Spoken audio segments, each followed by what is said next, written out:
আপোনালোকে কেতিয়াবা নহয় কেতিয়াবা এইটোতো দেখিছে চাগে কিছুমান বাইকত থ্ৰটেলডাল ঘপককৈ যদি আমি পকাই দিওঁ তেনেহ'লে হুইল স্পিন হয় আৰু কিছুমান বাইকত থ্ৰটেলডাল হঠাৎ আমি পকাই দিয়াৰ ফলতো কি হয় হুইল স্পিন নহয়।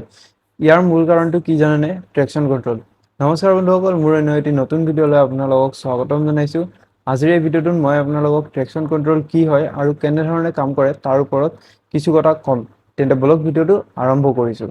বন্ধুসকল, বাইকৰ টায়াৰে ৰাস্তাত গ্ৰিপ বনাই থাকে, সেইটোৱে হৈছে ট্ৰেকশ্যন। আৰু ট্ৰেকশ্যন কণ্ট্ৰল হৈছে এটা ইলেক্ট্ৰনিক ছেফটি ফিচাৰ যাৰ কাম হৈছে বাইকৰ চকাকেইটাক ৰাস্তাত গ্ৰিপ নেহেৰুৱাকৈ বাইকখন ষ্টেবল কৰি ৰখা।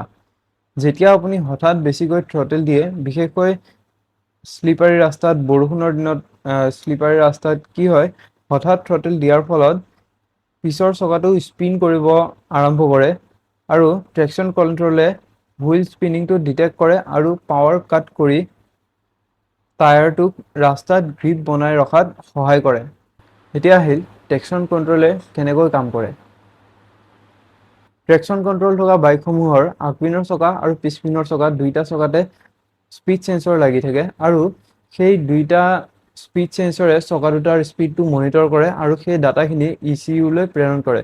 ধৰি লওক আপোনাৰ বাইকখন আগৰ চকাটো 60 কিলোমিটাৰ/আৱাৰত চলি আছে আৰু পিছৰ চকাটো 70 কিলোমিটাৰ/আৱাৰত চলি আছে, তেনেহ'লে সেই স্পীড চেঞ্চৰ দুটাই কি কৰিব, ডাটাখিনি মনিটৰ কৰিব আৰু ECU-লৈ প্ৰেৰণ কৰিব। ECU-য়ে তেতিয়া দুইটা চকা সমান স্পীডত ঘূৰিবৰ কাৰণে ইগনিশ্যন টাইমিঙে হওক বা ফিউল ইনজেকশ্যন টাইমিঙৰ কমাই পেলাই ইঞ্জিনৰ পৰা কিছু সময়ৰ বাবে পাৱাৰ কাট কৰি দিয়ে, যাৰ বাবে কি হয় দুইটা চকা সমান স্পীডত ঘূৰিব পাৰে।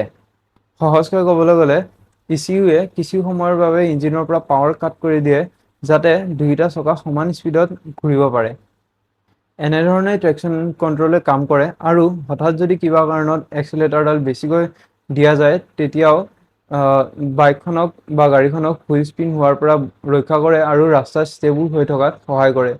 বন্ধুসকল, এইটোৱে আছিল ট্ৰেকশ্যন কণ্ট্ৰলৰ ওপৰত এটা সৰু ভিডিঅ'। যদি ভিডিঅ'টো ভাল লাগিছে তেনেহ'লে ভিডিঅ'টো লাইক, কমেণ্ট আৰু চেনেলটো ছাবস্ক্ৰাইব কৰিব নাপাহৰিব। আজিৰ বাবে ইমানেই, ধন্যবাদ।